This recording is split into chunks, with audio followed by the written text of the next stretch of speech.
hello दोस्तों कचौरी बनाई आছোঁ আজি ভিডিঅ'টো কচুৰিৰ পৰা আৰম্ভ কৰিছোঁ কাৰণ মোৰ ৰাতিপুৱা অৰ্ডাৰ আছিলে কচুৰি বনাই আছোঁ 500 কচুৰি বনাই হৈ গ'ল তো এইটো লাষ্ট কচুৰি বনাই আছোঁ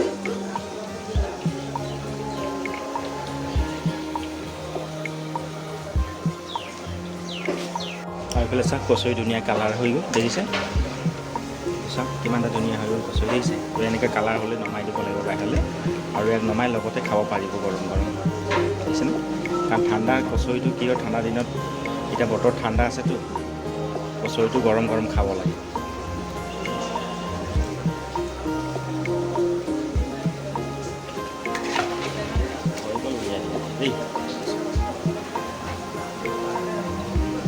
এইটো পিঁয়াজ কচুৰি হয় পিঁয়াজ দি চাটু দি পেলাই বনোৱা হয় মছলা দি পেলাই বহুত টেষ্টি হয় কচুৰিটো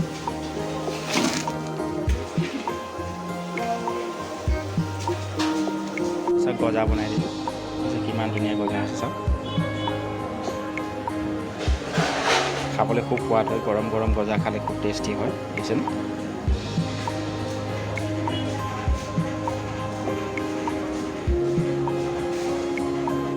আৰু এইফালে চাওক ধুনীয়াকৈ ভুজিয়া বনালোঁ আৰু এইটো আমাৰ লোকেল ভুজিয়া হয় খুব ধুনীয়া হয় টেষ্ট হয় খাবলৈ একদম মচমচীয়া হয় আৰু এই ভুজিয়াটো বহুত ডিমাণ্ড আছে